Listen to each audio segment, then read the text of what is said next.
All right, good afternoon. I'm Charlie Williams, and I'm president of the Greater Juneau Chamber of Commerce. And on behalf of myself, our executive director, Craig Dahl, and our board of directors, I want to welcome all of you to our weekly webinar / candidate forum. And I want to thank everybody for joining today's program. So I've got a couple of announcements. We've got 3 or 4 minutes before we'll go live with our candidate forum. So our first announcement is that our summer raffle drawing is today. We will be doing this at 5 o'clock at the Red Dog. However, it's a closed event. With the situation, Red Dog has chosen to close, and with the COVID situation, and won't be open. However, we will be broadcasting the drawing live on our Juneau Chamber Facebook page, and we'll be starting at 5 p.m. More chamber business. The nominations are open for Citizen of the Year and Lifetime Achievement Awards. We're not letting COVID stop that. We're still going to have a Citizen of the Year and a Lifetime Achievement Award. You can visit the Juneau Chamber website to download a form, and we look forward to your submissions. This is a great way to honor individuals who have really stepped up in the past year and who have committed a lot of effort to our community over their lifetime. So tomorrow is 9/11, and with COVID, my Rotary Club will not be having a live 9/11 ceremony. Our ceremony will be on our website, Juneau Glacier Valley Rotary. So just Google that and go there and participate in that if you can. So with that, that's all I have, Pete. That program's going to be aired on Action Line. You're going to air that on Action Line as well. Awesome. So you can tune right here to KINY and from 10:30 to 11 and 10:35 to 11. Yes. And then 11:35 to noon on KJNO. Great. And then it'll be on our KINY website so people can listen to it on demand. So Great. It'll be everywhere. Great. So yeah, please listen to that. Let's honor those people that tragically lost their lives. What was it, 19 years ago now? Yeah. Wow. Yeah. Hard to believe. It's hard to believe. So, anything else, Pete? We've got a couple of minutes, I think, before our forum kicks off. 2 minutes. Nice several days of sunny days coming up. I'm surprised to see you here. I thought you'd be busy. We are busy, but commitments are commitments. And so, yeah, it looks like the weather forecaster actually says that we're going to have a few days of weather. So I imagine there's going to be a frenzy of outdoor activity. Anybody have anything planned for the next couple days? House painting. House painting. Hey, she's right after my own thoughts. She's going to paint her house. Ride the bike. Yeah. We'll start in a couple minutes. We're coinciding the Chamber Zoom meeting with a live broadcast on KINY. So that's the reason for the delay. We're into ABC Radio News as we speak. Yeah, and just so you all know, we're going to do the program. Pete Caron's going to be our moderator, and we'll continue our broadcast through the whole entire program on Zoom. Okay. I'm not used to this video. I'm in radio for a reason. Yeah. Well, we noticed you somehow managed to escape the camera there at the end of the table. They could never get both ears on the screen. That was the biggest problem. Yeah.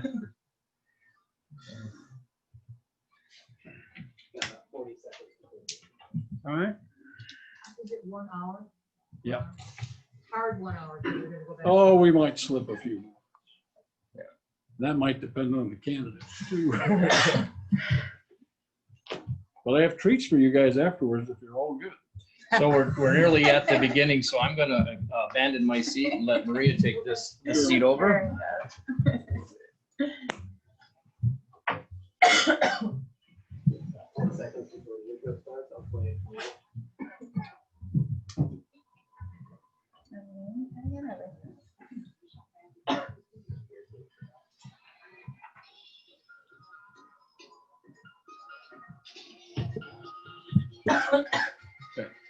Hello, fellow citizens, and welcome to the Assembly Candidate Forum sponsored by the Juneau Chamber of Commerce.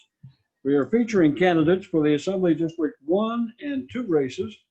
Since area-wide incumbent Deputy Mayor Maria Gladaszewski is unopposed in her bid for re-election to her area-wide seat. But she will have the first and last words in this forum, but will not participate in the questioning. Let's introduce the other candidates we have with us, and they are all accounted for. In District 1, Alicia U. Scandies is the incumbent. She faces a challenge from Kenny Solomon Gross. The District 2 candidates are in alphabetical order here: Lacey Durr, Derek Genich, Robert Shoemake, and Christine Wool. And thanks to all of you for running and your willingness to serve the community. Here are how things are going to work. We'll begin with opening statements, which will be delivered in alphabetical order. We'll reverse the order for closing statements. Candidates will have up to 1 minute for each statement. We'll have several rounds of questions. We'll rotate responses among the candidates from within each district as we proceed through the rounds.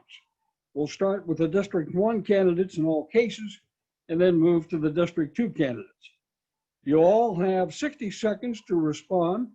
We do have a timer, Mr. Williams of the Chamber, who will provide signals when you're halfway through and have 15 seconds left, and then he'll give you a wrap to stop. I'll be liberal on the time lengths to an extent, but if any of the candidates decide to take the opportunity to launch into a speech, I'll be forced to intercede.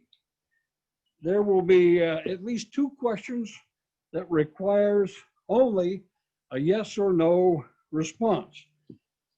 If you feel compelled to utter a few more words, I'll also be liberal in that regard. So let's begin with opening statements, and our area-wide unopposed candidate, Deputy Mayor Maria Gladaszewski. Ma'am. Thank you, Pete, and thanks to the Chamber for hosting this forum. I just wanted to say thank you to the Chamber and all its members for everything you do for the community, particularly in the last difficult 6 to 8 months.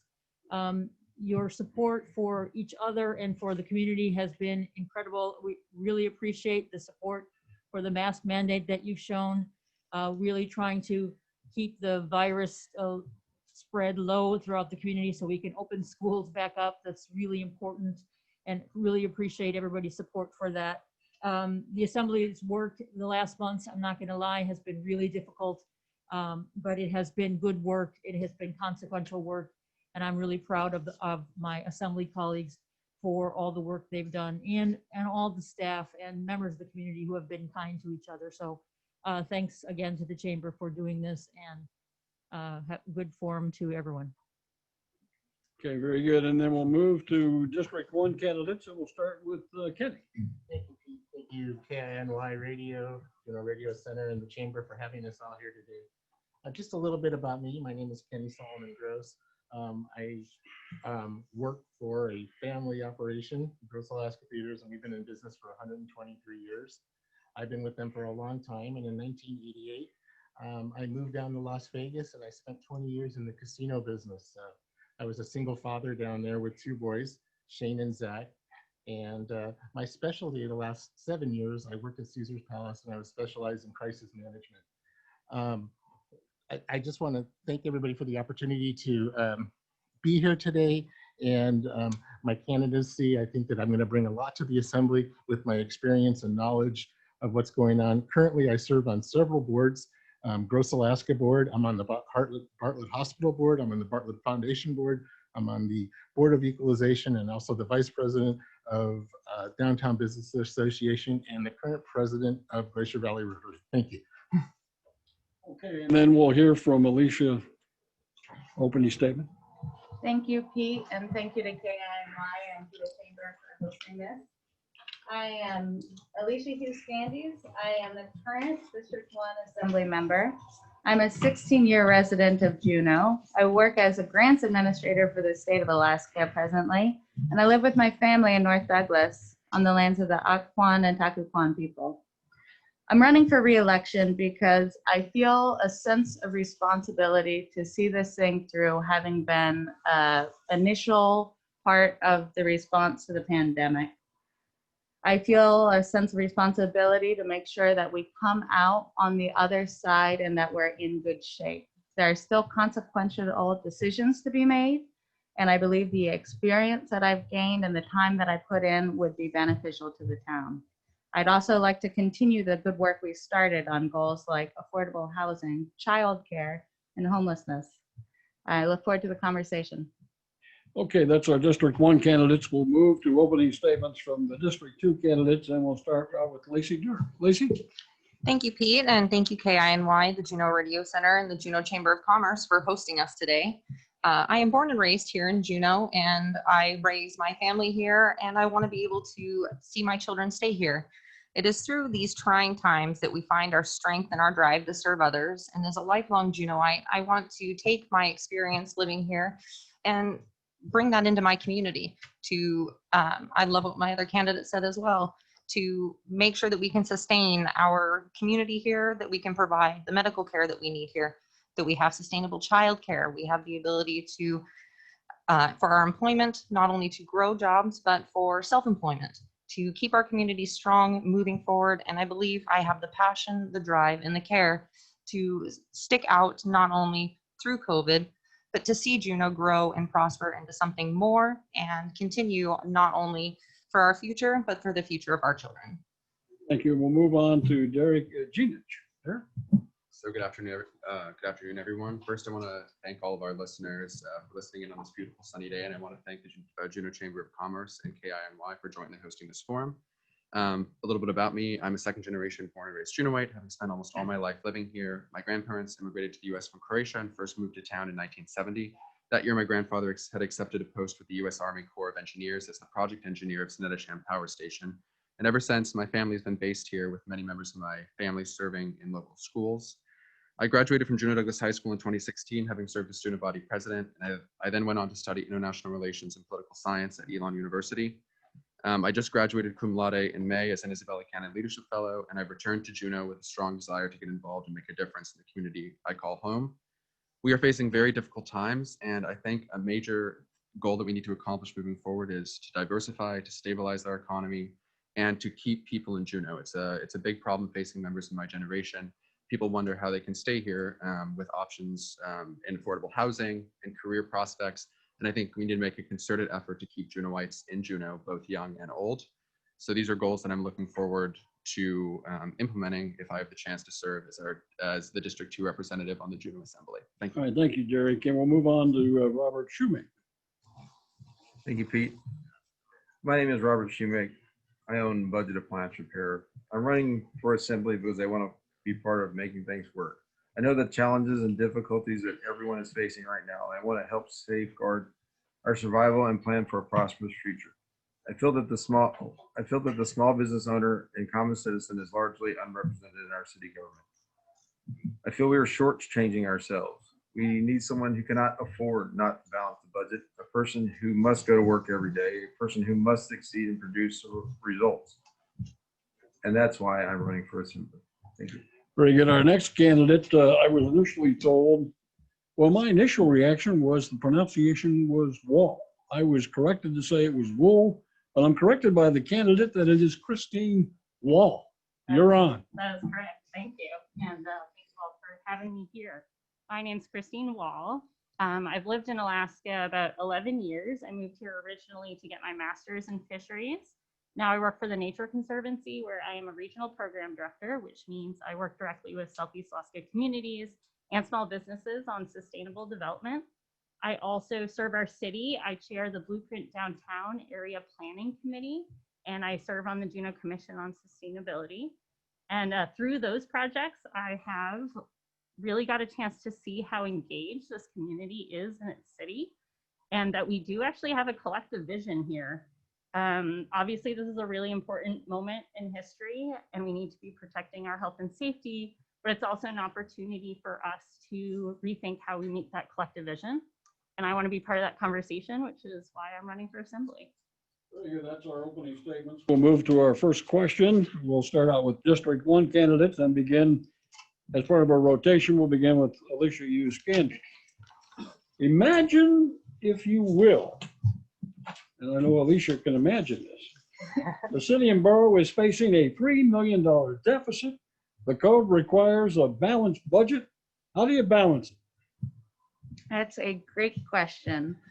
That is a consequence that we're probably going to have to address, because these are questions that we were trying to address prior to the pandemic and prior to we having a season without our cruise ship sales tax. There are consequences to the governor's budget cuts. There are consequences to him shifting responsibility to the municipal level. We're trying to focus on how to address the school bond debt.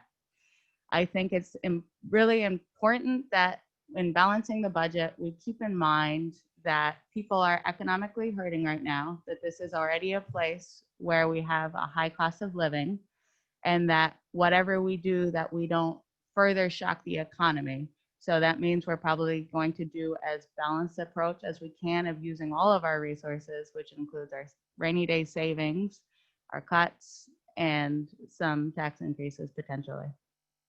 Okay, thank you. And then we'll move to Kenny Solomon Gross. Thank you for that question. So, you know, I think the budget could even be more of a deficit than $3 million. And talking I just in mind. so, you know, I think this is one of the reasons why I'm running, is there's going to be some really tough decisions to be made soon. And, you know, our rainy day fund is there, and our $34 million fund balance is there. But most of all, I think we're going to have to decide what we really need. And we have to go with our needs first and then our wants. So we're going to have to almost work the budget backwards, Pete, and decide what we want to spend our money on and how we're going to use it. And probably without having to raise any taxes or anything like that, we're going to have to definitely dip into our fund balance or our rainy day balance. Okay, very good. That's our District 1 candidates. We'll move to our District 2 candidates. And with our rotation, we'll begin with Derek Genich. Derek? And if you need me to repeat the question, I can. No worries, but thank you very much for the question. I think that making cuts is always hard, and we'll probably be forced to approach that in the upcoming fiscal year. I think now more than ever, I want to make sure that Juneawites have adequate time and infrastructure to make public comments and weigh in on the cutting process should it be necessary. And I think throughout it is imperative that we keep the long-term well-being of Juneau in full view, and that we lay the groundwork for a speedy recovery, bolstering our economic resilience in case we face a similar situation in the future. In addition to making cuts, lessons learned following the Great Depression inform us that investing in infrastructure and public projects is a sound method for boosting a flagging economy. To this end, I firmly support the CBJ's ballot measure number 2, and I believe that it offers a good balance of short and long-term assistance to both businesses and citizens. And as citizens in general, it is perfectly logical for us to share in the recovery effort. However, CBJ must demonstrate responsible fiscal management as well. In short, we must listen, prioritize, and do our best to always keep Juneau's long-term stability in mind. All right, thank you very much. And then Mr. Robert Shoemake. Thanks, Pete. In our business and homes, we must decide what is the most important to us, what we can afford and what we cannot afford. Although the current interest rates are enticing, if the CBJ decides to increase our debt, it should be used for specific purposes that produce revenue and reduce operating costs. It's always a hard balance. I'm a big believer in citizen involvement. Great ideas come from anyone. We need each person's input to decide what the city should pay for and afford. After all, this will affect each of us. Whether you work for the government or a private business, together we need to decide how to move forward, keeping in mind one of the critical issues we all struggle with, and that's how to reduce our cost of living. Thank you. Okay, very good. And we'll move to Christine Wall. Christine? Thanks for that question. As other candidates acknowledge, this is obviously a really difficult time for our city. You know, in particular, the governor's budget cuts are going to be challenging, and we do need to be advocating for a state budget that values Juneau's prosperity. The pandemic is obviously making things even worse, but I don't believe that we can cut our way out of this recession. We need to be spending now so we can provide economic stimulus, and we need to make sure that we have the things that are going to build a stable economy long term. So as other candidates have said, we may need to use our rainy day funds and tap into our fund balance, and we may need to look at tax increases if our state budget doesn't look the way we want it to.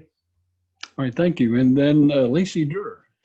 Thank you for that. Yeah, I mean, it really does go without saying, balancing a budget at this time is going to be a painstaking process. And we had walked into the year with just gigantic cuts at a state level.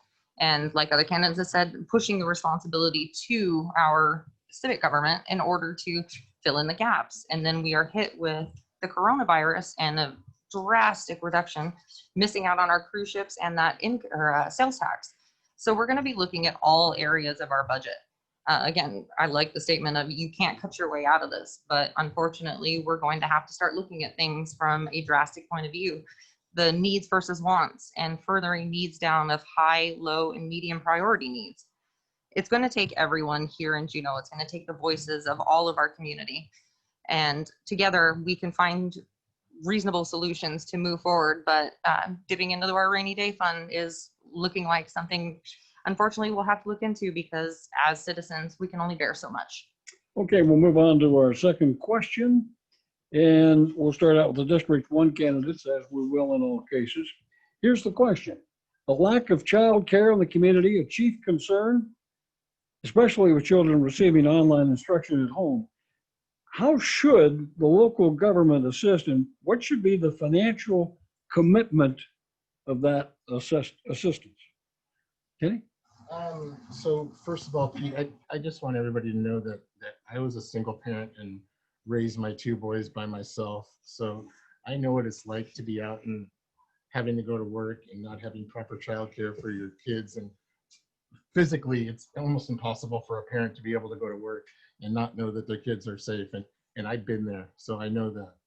I do believe that the city should not be in the business though of childcare, but I think that they should encourage the private sector and work with the nonprofits and our tribal organizations, and to also help cut some regulations. You know, there's a childcare place in Douglas. The guy was all ready to open up and he had to wait a full year just because he didn't have 2 parking spots. I don't know many kids that drive to school, you know, drive to pre-care. So I just really think that we need to work with that, maybe offer some employee-based childcare incentives.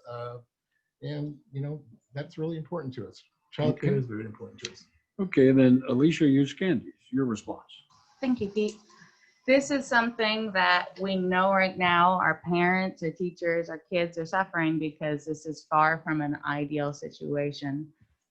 Right now, we are looking at an approach of what the city can do using a portion of our CARES money and some of the CARES money that the school district has received to foster a variety of approaches. So that could mean expanding Rally and beyond what is offered normally. And at Rally, people would be able to facilitate that Zoom learning while the parents are able to actually get to work.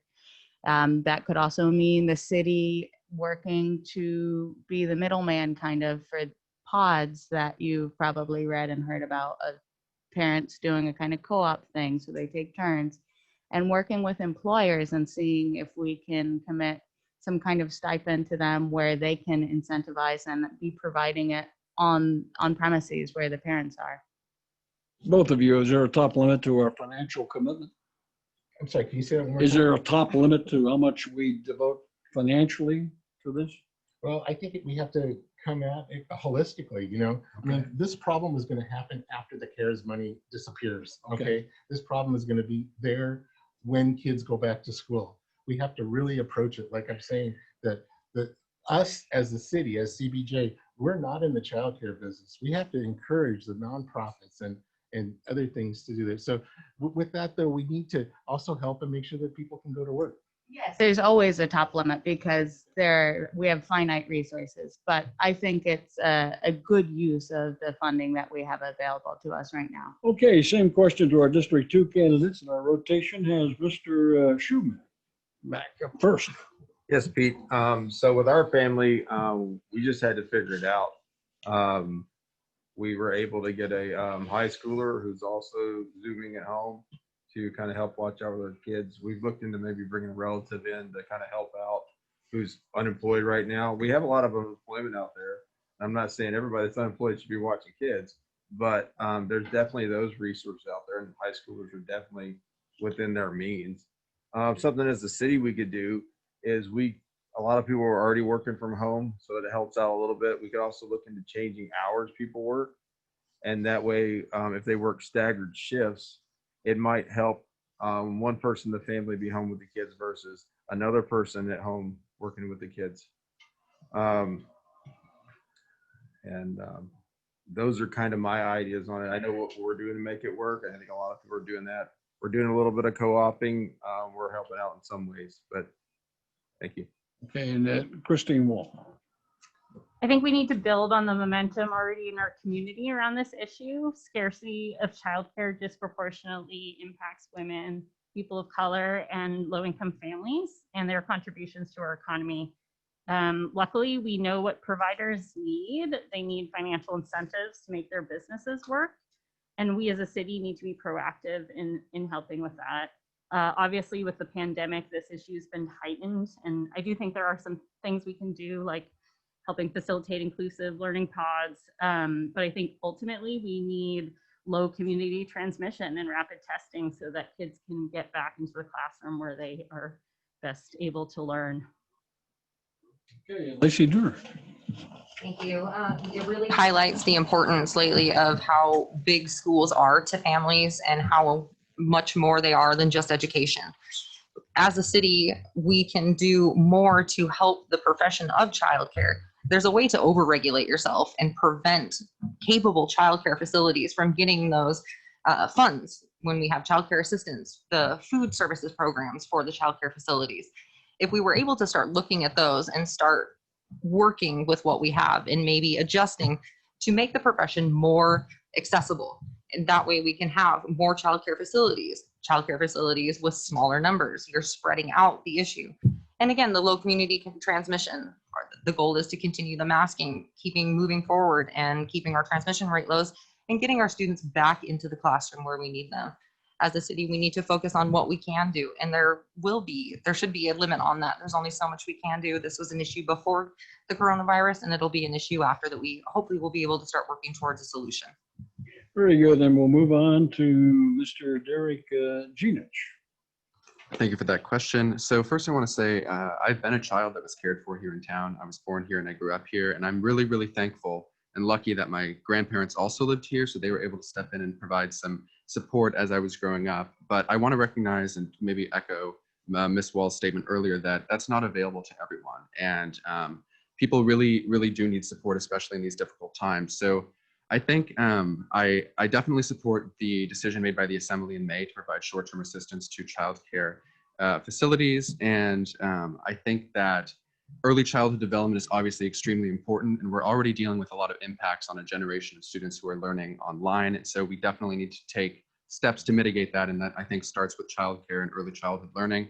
I would also echo Ms. Scandius' statement about using CARES Act money. I think that's money well spent that's been given to us, and I think any amount of that that's spent on childcare would be money well spent. And so those are just some of my ideas about how we can support childcare providers here in town. All right, thank you. We'll start answering of question number 3 with District 1 candidate, Alicia Uscandy. And the question is, what is your position on the possible regulation of the tourism industry in Juneau? The possible regulation of the tourism industry. So that's a good question. We work with the tourism industry now. You know, they have limitations already. And if we can think back to the pre-pandemic days, that was a hot topic. And we had the task force addressing that. It's hard to remember that was a big thing. And I think throughout those meetings, we learned all the different ways that they interact with various authorities in town here.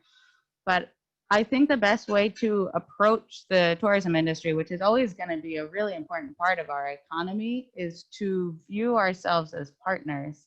After the settlement with CLIA, part of that settlement was to have our manager be our point of contact and to run things by each other. And I think that leads to a really better relationship and mutual benefit for both parties. If I ask a follow-up, you'll have 30 seconds. Sure. The tourism best management practices system still work? Or more needed? I think it still works. I think it does a great job. Whether there may be more needed, yes, I think there are some of the recommendations that came out of that is, we might need tourism best management practice and some staff time. Okay, very So good. probably we will need to build on that.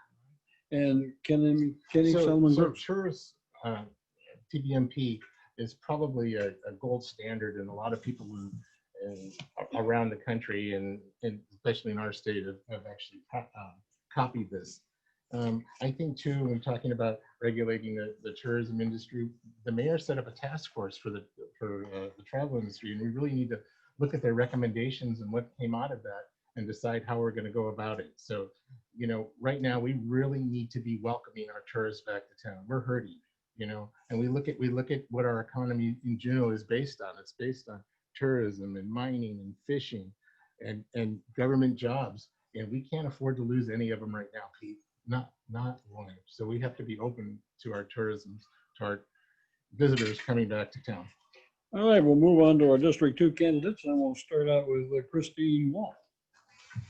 Yeah, I do think we need to be in the driver's seat as a community. I don't think that means that we need to set a cap, but I think we, need to be proactive about getting visitors here, that we want visitors who are going to stay here. They're going to spend locally. They're going to want to come back because they've had an authentic experience. As part of the downtown blueprint process, we heard loud and clear from people who live downtown, but also people out the road that they want a downtown that they want to visit. Even with our tourism best practices, people still feel that way. And so we need to be investing in projects like Seawalk expansion that basically bring in visitors who are going to want to come back to Juneau, but also make residents feel at home. Good, and Lacey Durham. That's a great question. And we are in a great position because Juneau is a world-class facility that has the resources to provide cruise ship facilities and with the resources they need to be able to mitigate. Tourism is going to look very different after this pandemic. Cleanliness, hygiene, safety, mitigation, those are going to be big focuses, and tourism in general is going to change. We are in a position to be able to continue moving forward and providing those resources and highlight our ability to keep these cruise passengers safe, to provide the tourism and the freedom to explore our community and keep themselves healthy. And we want to be able to push that, highlight that, but as well as keep within Juneau's needs first and move forward with the items that we had already been working on prior to the pandemic and those suggestions from the stabilization task force. That's why they were put into place, and we need to listen to them and also our community and continue to move forward with the best solutions for Juneau. All right, very good. And we'll get a response from Derek Genius. Thank you for that question. I think that this has been a matter of quite heated public debate for years, and that the Tourism Commission task force was considering it again as recently as the spring of 2020. In my opinion, the question of accommodation versus regulation is no longer particularly relevant given the current state of our economic climate / tourism numbers. We last saw, the last cruise ship we saw was in October 2019. We won't see another till April 2021, estimates show, and that's a 17-month gap. And I think that given that we are starved of tourism revenue this year, I think in the future, once Juneau passenger numbers continue to reach and surpass 2019 levels, I believe that this matter will once again be relevant for debate. I think right now our focus needs to be aimed at revitalizing Juneau's economy and looking forward. And I would also quickly echo that the CLIA settlement, it also puts a lot of limits on our ability to negotiate head tax revenues. And I think that while that's okay for the limit that was set on the settlement, I think that we need to definitely continue to advocate for ourselves as the actual destination that people are visiting. All right, thank you. And then we'll move on to Mr. Robert Shoemaker. Thank you, Pete. We have to be careful not to bite the hand that feeds us. Tourism brings a lot of revenue into our city that pays for a lot of the things we enjoy. I'm not sure that having too many people in town is going to be a problem right away, but we need to kind of keep an eye on it. We definitely need to monitor how the tourism industry impacts our infrastructure. And as we see the impacts, we need to expand our infrastructure to meet those needs. Just like any small business, as there's more need, you expand to meet that needs. That's how you create more money and build your business. It's definitely right on the city to watch those things though, because we definitely want to maximize the amount of money we can bring in through tourism. That's a big one for us. Thank you. All right, very good. That concludes the responses to those questions. We'll move to question 4, and we'll begin with our District 1 candidates, and we'll start with Kenny. How would you work to support the construction of a North Douglas crossing on an expedited manner? Well, all that I can. Okay, I'd be jumping up and down and advocating for that. Safety reasons. You know, I'm a member of the Bartlett Hospital Board, and right now, if something happens, you know, that bridge has been hit twice this summer. If something happens and it takes the bridge out, we have to be careful that we make sure that we're able to get. If someone has a heart attack over in Douglas, how are we going to get them to the hospital? It could be foggy. We couldn't get a helicopter over there. There's really a safety concern. With that being said, I'm very happy that the city has signed an MOA with DOT recently. So a study is going to be done to determine the best location to build a bridge. And I just would let you know that you can hold my feet to the fire on this one, Pete. I'll be a strong advocate for a second crossing. Okay, and then we'll move to Alicia Hughes-Candies. Alicia? Thanks. This is something I've wanted to see, and I echo the enthusiasm. I will do whatever I can to support getting a second crossing. I live pretty far out North Douglas, so I'm well aware of the safety concerns and the fact that we really are on our own little island out there. I think the MOA is a great step, and a lot of people were excited about that. You saw that in the initial discussion of the bonds, the projects in the bond package. Initially, it was to finish expanding or get another leg of the Pioneer Road, which is useful in trying to open up the backside of Douglas, and a second crossing is going to be a part of that. Ultimately, that wasn't the case, but I still remain really supportive of that as well. So I think we need to be looking to continue to put whatever resources we can in that realm as well. All right, we'll move to our District 2 candidates for a response to that question. We'll start out with Lacey Drew. Lacey? Thank you. I think a second crossing is something that is worthy of looking at. I'm grateful that we are moving forward with a study project to see the feasibility of it, affordability, how we're going to be able to move forward with that. I worked in insurance for 2 years, and when I was doing that, a majority of our animal strikes actually came out from North Douglas Highway. Having the one crossing we saw with the construction towards South Douglas, that the bridge was backed up for, I want to say, around 4 hours for one day. And there was concerns that people were not getting their ambulances across. They were not getting the emergency services. Our police officers were not able to respond to a call. And that just highlights one time when this is an ongoing issue that we've had. So developing more access to roads is something that we should be looking forward to. And I'm excited to see how this project could move forward. Very good. And we'll move on to Derek Genich for his response. Thanks for that question. So I think that the new crossing, I've heard a lot of support in the community for it. I think I tentatively support it, although I want to be sure that that is an economically viable thing that we can do. I think that this is a very, very long-term development option, and it definitely helps the people that live out North Douglas right now. But this is a very, very long-term goal, and so I think in terms of our short-term response to coronavirus, I'm not sure that moving forward directly with construction is the best idea, but as a long-term option, I think that the MOA signing is a good first step forward.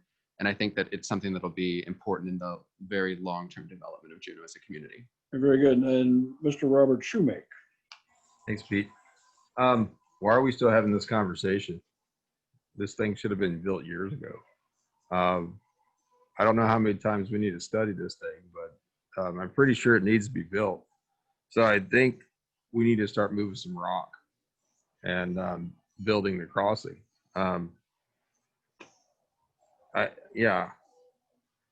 There's lots of safety concerns. I don't understand it. I mean, I'm not from Juneau, but it doesn't make sense to me that having one bridge to access half the city and having no grocery stores on Douglas Island is a good idea. I mean,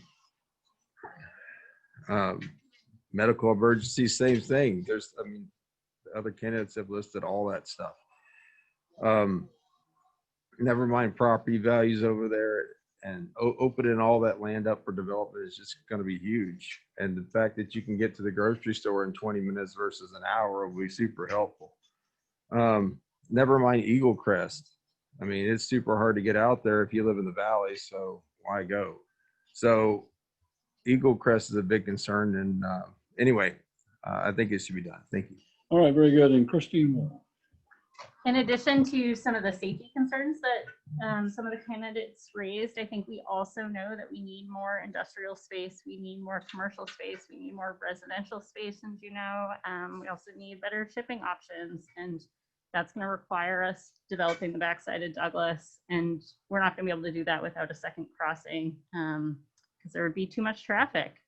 And so I think the study is a good first step, especially with socializing it with the community, understanding its impacts and where it should be cited. And yeah, if I was elected to the assembly, it would be a priority to move that project forward, as on a timeline that makes sense. Very good. The next question is sort of a follow-up to the previous question. We'll start out with District 1 as always and begin with Alicia Hughes Scandies on that. The Juneau Chamber of Commerce has suggested that the terminus for a second channel crossing on the mainland side go up the spine of the Mendenhall Peninsula. What do you think of that suggestion? I will honestly say that comparing that suggestion as a terminus point as opposed to if there's another popular or prior suggestion, that the benefits to that as opposed to a different terminus, I would need to look at in greater detail in order to compare them. So I couldn't offer you a super educated opinion about that if you're asking in contrast to a different terminus point. Okay, and I should mention we have 30 seconds for these responses, and you were within the guidelines without even being told. Kenny? Pete, I like it. I've seen a lot of studies done before on this, and they failed. And I like the one that the chamber's selected. I think it's a very viable option and open everything back up. So I really like it. All right, we'll move to District 2 candidates, and we'll start with Derek Genich. Derek? Thank you. So yeah, I support Mendenhall Peninsula as a connector point. I think that I heard in the past that Industrial Boulevard, that area was being considered. And for whatever reason, it probably is a lot farther crossing over there and a different terrain to cross through. So I think that this one, of all of the different proposals I've heard over the years, makes the most sense to me. All right, very good. And Mr. Schumann? I agree with the terminus point being at the Mendenhall Peninsula. I think that would be the quickest and easiest way to build across. It's the shortest distance and it'll require the least amount of work. Thank you. Christine Wall. This one's close to home for me because I live on the Mendenhall Peninsula. Uh-oh. And I would love to be able to get to Eagle Crest quicker. That would definitely be an advantage for me.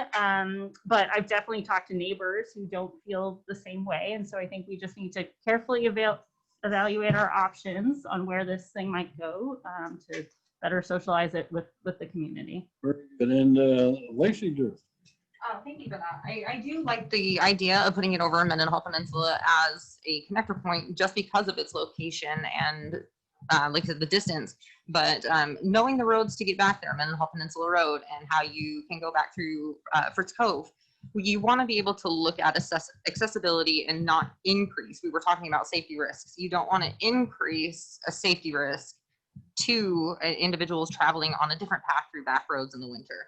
So to continue monitoring the situation and looking at all the best, waiting for that study to come back and making the best opinion. But yes, I do think Mendenhall Peninsula is a great area to start with.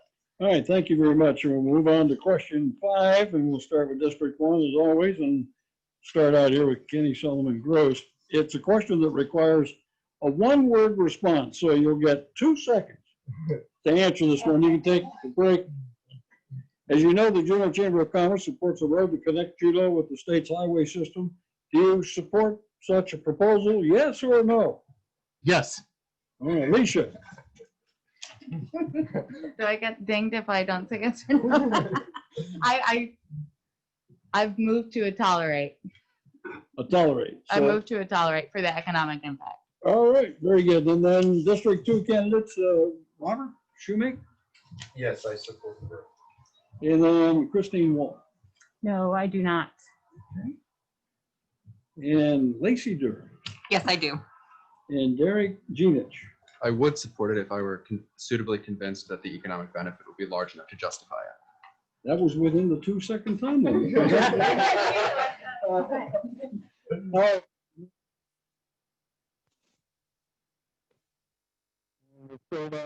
With Alicia, and that question reads as such: what's your position on the proposal for the city and borough to fund construction of the Glory Hall's new facility in the valley? I'm supportive. I think the Glory Hall, I'm aware of the amount that they provide services to an unsheltered population. And if the Glory Hall was not there and all of that was on the city's docket, I think it would add tremendously to a problem that we're already working to do more with. And the new location and the proximity to the campus, it really moves it to a realm to where it's more likely to have lasting impact. So I'm supportive of the city supporting it. All right, and Kenny? I am supportive of the Glory Hall move too. I'm supportive because we need an ADA compliant building and one that'll have all services combined. So there's different levels of homelessness, and we all know that. And this particular segment of the homeless population need these services. This is a dry facility, so people that are going in there are not intoxicated. They go there and they're trying to get out of what they're in, their situation. Maybe it's the first time homelessness situation or anything. Homelessness and mental illness is something that's very important to me. And again, you can hold my feet to the fire on this. I'm going to really work tirelessly, not on moving the Glory Hall, but helping end homelessness in Juneau. All right, very good. And we'll move to our District 2 candidates, and we'll start out with Christine Wall. Yeah, people have wanted this for a long time. The business community downtown have wanted this move for a long time. The Glory Hall has spent a long time figuring out how to make sure this move is going to work for the clients that they serve, including the expansion of the Glory Hall to a larger service center. And obviously the pandemic has made this even more important, that the Glory Hall creates a better environment for people experiencing homelessness. So I don't see why we wouldn't invest resources in it. All right, thank you. And Lacey Durr? Thank you. I do support the move of the Glory Hall and the city's improvement, excuse me, and support of that, as we've seen as a community and public comment to address the homelessness issue and help provide solutions to the issues that we're presented with. And this, moving the Glory Hall, is a way to provide all sorts of services on the base level, where you have your addiction services, your mental health services, you have your healthy and clean supported living. All of those areas are what we can bring together, again, to see that long-term solution, the moving from homelessness to homed. We want to see long-lasting impacts to our community. And together we can do that with this project. Very good. And Derek? Thank you for that question. So I definitely support the new Glory Hall in the Valley. And I definitely recognize the issues that are present with the Glory Hall that's been in our community for a long time. The emergency shelter is located on the 3rd floor. It's not elevator accessible and therefore not compliant with ADA, as Kenny mentioned. I would also say that it was too small for the homeless population before we entered COVID-19. And now that we've entered COVID-19, there's a significant space issue for those who are maintaining social distance to avoid spreading COVID through the homeless population. So I definitely support the move. I've spoken to constituents about it in the Valley. And I think that overall, I think that people just really want to do their part to alleviate some of the stress on the downtown area and better serve the population of people who are experiencing homelessness, because it's safer for everyone involved. It's safer for community members, it's safer for homeowners, it's safer for business owners, and it's safer just for Juneau as a whole. So I definitely support it. Okay, then, Mr. Schuman. Thanks, Pete. I definitely support the Gloria Hole moving to the valley. It'll be close to where the current St. Vincent's is, so there'll be other support services nearby. And so putting things close together is a good idea. Also, there's a certain amount of economical impact we'll probably get from that. They're going to be building another building, so that's going to employ people. I know some of the money that's coming with that is going to probably come from some private grant money. And so that's money coming into Juneau, not necessarily city money. So that's going to be a little bit of a boost to our economy short term. It will be a nicer facility. ADA accessible is super important to this group. And then never mind the impact it's going to have with our downtown businesses and with tourism. Thank you, Pete. All right, very good. And at the last minute, I decided to squeeze in another yes and no question. We'll go to the same order, so I don't have to rearrange my rotation schedule here as so much. But what's your thinking on whether the CBJ should purchase a cold weather shelter? There was a public meeting on that last night. Staff's recommending Bill Ray Center. It's recommending a warehouse on Willoughby. It's recommending staying at the Jack, or just leaving and not providing that service. So we'll start with Alicia in District 2. Do you want a yes or no? Or Yeah, yes or no? Yes. Or you're asking if I support the purchase? Yes. Yes, I do. Okay. Any among the choices you like better? I'm gonna wait and see Okay. some of the feedback from the meeting. Kenny? I'd like to see some more studies on that. If I have to say a yes or no today, I'm gonna have to say yes, but I know I only got 15 seconds on this, but it's really hard pressed in these economic times for the city to buy another building. You had 2. You went 13 over. Okay. And then we're gonna go with in the District 2 candidate, start with Christine. Yes, I do want to hear from the community before we decide what Mhm. building. Okay, very good. And Lacey? Yes, I would like to hear further on that. We've seen that the short-term shelter is very useful. And Derek? It's a yes for me, and I see no reason why it necessarily needs to move from the Jack, but I'm willing to take any and all feedback the community has to have on that matter. And Robert? I would say yes as well. Okay, I think we have time for one more question prior to closing statements. And it reads as such: what's your position on the $15 million bond proposition on the October 6th ballot? And if the amount should be more or less, and what should be on the list that isn't, what would you remove? And we'll start out District 1. We'll start with Kenny Solomon Gross. Well, Pete, I'm not a fan of bundling. Bundling bonds is not something that I would prefer to do. And I don't want to say this for sure, but I would try my hardest being an assembly member not to bundle bonds. With that being said, we need school roofs. School roofs are really important. We need to get people back to work. There's a lot of gray area in this bond. The $5 million, or the roofs are maybe going to come in at $6 million. So there's still $9 million, part of it for road construction and part of it, for parks. But, again, too, that's an advisory vote, and who knows where the assembly is going to spend the money. So the best part of this bond right now is it gets to go out to the public, and the public gets to vote on it, Pete. So that's where I kind of stand on that. Okay, Alicia, you Scandies? Yes, I'm very supportive of this package. The Assembly sent it to the ballot unanimously because I think there's strong support for it. I think it's the right amount.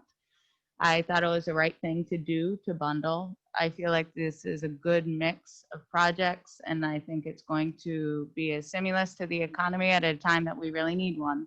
It came out of the Economic Stabilization Task Force, and we try to listen to what they have to say. I think the school roofs are a perfect example of something we need, and we've been, like a lot of communities around the state, kind of treading water and biding our time, waiting to see what would happen up on the hill there. And we're kind of on our own, and things like having not leaky roofs for our kids, that's a need. I think the streets projects, those are going to put more money into the community, and it was spread it out into a lot of smaller jobs. And the parks projects, some of those have been earmarked for renewables, and that's going to save the city money in the long run. So very supportive. Okay, very good. And we'll move to our District 2 candidates and start out with Lacey. Yeah.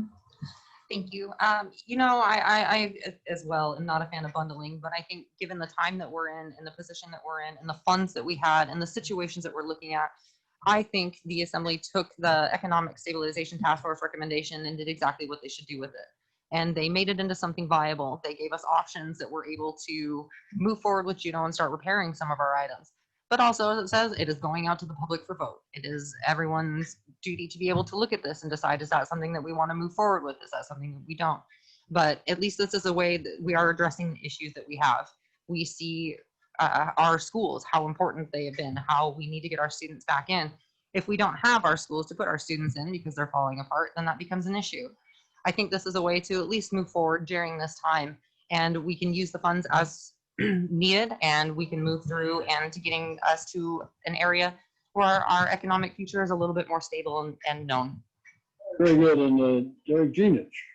For that question. So I know that I've heard it mentioned around, some people take issue with some of the gray areas of the bond package, but I think it's important to remember there that we don't exactly know what's going to happen with the CARES Act stimulus deadline.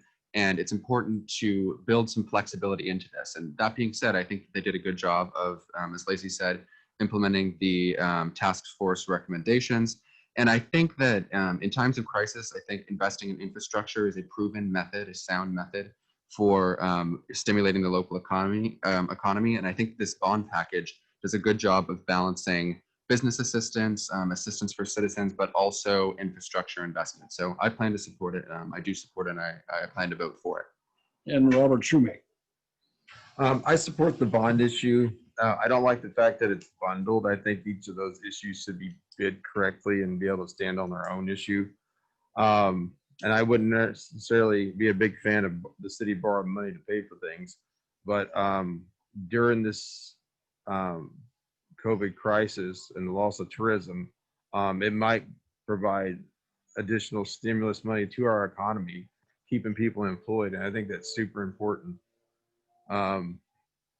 I think in some ways, if we were going to do that, we should have maybe looked at a bigger bond package than this. The interest rates are actually really good. And if you were buying a house, this is the kind of interest rates you'd be looking at. So I think for what it is, I think it's a good idea, but I do think we need to hold the city accountable for what this money actually gets spent on. Okay, very good. And Christine Wall. Yes, I also support the ballot measure, mainly because local infrastructure means local jobs, and we need that right now for stability. We also have the opportunity to get things done that the community needs: school roofs, better roads. The package also includes energy efficiency upgrades. That will actually save the city long term, save the city money long term. We've also studied our capacity to bond, and we do have capacity to take on debt.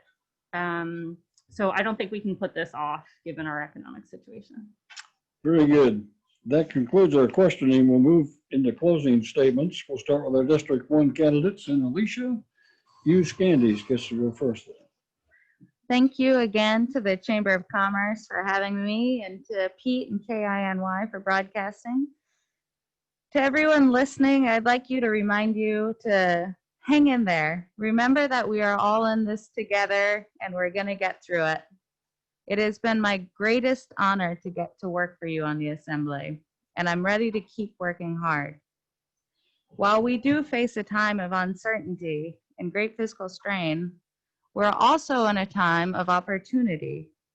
And with effort, we can still make progress on our goals and come out on the other side of this stronger. I'm asking for your vote on or before October 6th. And I thank you for taking the time to listen to us today. All right, Kenny. Pete, I just want to start off by saying it's always an honor to talk to a Hall of Famer. So thank you very much. And but it's true.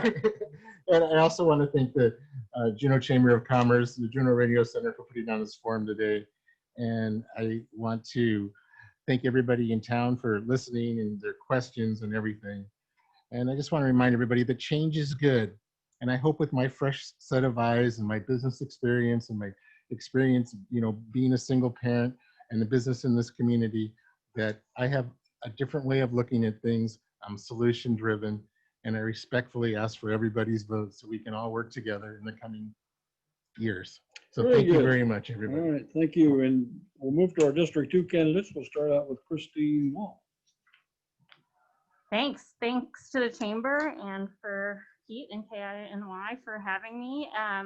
It's been invigorating to get to talk to you all about these issues. This is really why I'm running.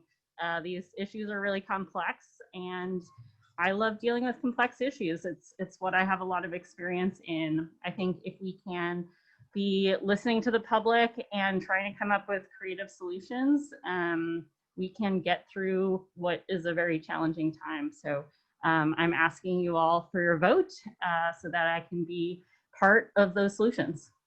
Very good. And then Robert Shoemake. Thank you, Pete. And thank you for everyone that helped put this on here today. And thank you for the people who took time out of their day to listen to us. I own a small business here in Juneau. I'm no stranger to trials and hard work. My business started with a need, my need. I needed a job, so I created one. I built my business from the ground up through dedication, diligence, and a commitment to respectful and excellent customer service. I spend much of my day determining what is broken, finding a solution, and fixing the problem. If I fail, I do not eat. As a Navy veteran, I took an oath to defend this country. The most dangerous enemy we currently face is division and hate. We need to come together as Alaskans and find solutions to our future. In the end, the only people we will be able to count on is each other. We need to get started because time waits for no one. Okay, very good. And Derek? Thank you very much. So first I want to thank all the listeners out there spending time on this beautiful day to listen into these important issues. I'd also like to thank the Chamber of Commerce and KINY for jointly hosting this forum. I think it's important to acknowledge the fact that we're all facing some unprecedented circumstances right now, but that also times of great strife and great change are often the most opportune moments to take action that fosters long-term positive change. So with that being said, I think something that sets me apart as a candidate is the fact that I have had an education which focuses directly on leadership and politics. And what I bring to the table are best practices, and that I think they come to the table at a right time to think bigger for Juneau. So I think if anyone wants more information to just check out my website. And overall, I've had a wonderful time being here discussing with everyone today, and I've had a wonderful time. So thank you very much for having me. All right, and Lacey Durr. Thank you so much, Pete, the Juneau Chamber of Commerce, and everybody listening in today. Like I said before, I have laid dear family members to rest here. I want to retire here. This is my life. And the coronavirus is something that we're all dealing with now, but this is not going to be forever. There is still going to be a Juneau after, and we need to look forward to that future. It is why I'm running, because I want to be able to provide something to my community. I want to be able to see my children and the children of my friends be able to live here. I want to be able to have access to the health care that I need as I age. I want to be able to have access to senior living care if I need. It is those things why I'm running, and I also want to see Juneau thrive. It is through our mental health, our addiction recovery services, and our local citizens, our children, that we're able to move forward. And I appreciate your vote coming up on October 6th. And we'll get the last word from the Honorable Deputy Mayor of the City and Borough of Juneau, Maria Gladaszewski, who's running unopposed for her area-wide seat. Madam Deputy Mayor. Thank you, sir. Thank you, Pete. You asked me to talk about what's happening with mail-in ballots. This is an election that will be different than any other that Juneau's ever had. So we talk about election day being October 6th, but actually it's weeks is actually from September 15th till October 6th. You'll be every registered voter will be mailed a ballot starting on September 15th. So look for those in your mailbox, and you'll have those 3 weeks to vote that ballot. And you can mail it in. It takes one stamp. not 2 stamps or anything. That was one question people had. And you can also drop it off at City Hall during the day, starting on September 21. Also, Mendenhall Valley Public Library. And those will be sort of business hours for those 2 things. There will also be drop boxes at the Douglas Library Fire Hall and the Statter Harbor Boat Launch parking lot. And those will be 24/7. You can drop it off anytime, but the Valley Library and City Hall will be basically business hours. All right, very good. Thanks to all.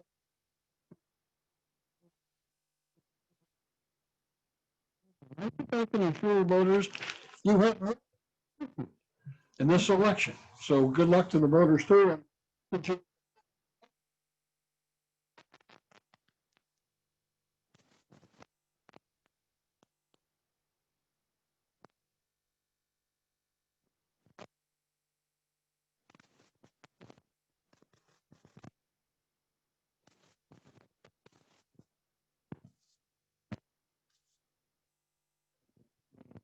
Which of you will prevail, and look forward to working with you in the next few years if we should prevail. So please remember, audience, that you can register for our webinars either through the newsletter or the Chamber website. Thank you for joining us today, and please join us again next week. Please remember to wear your mask, be safe. Oh, and there are 2 raffle tickets left. If anybody wants to go online to junochamber.com and buy a raffle ticket, there are just 2 left out of the 250. Once again, grand prize is $10,000 cash. So we'll have that drawing this evening. Join us for that online. And everyone be safe, wear your masks, and we are adjourned. Good job, everybody.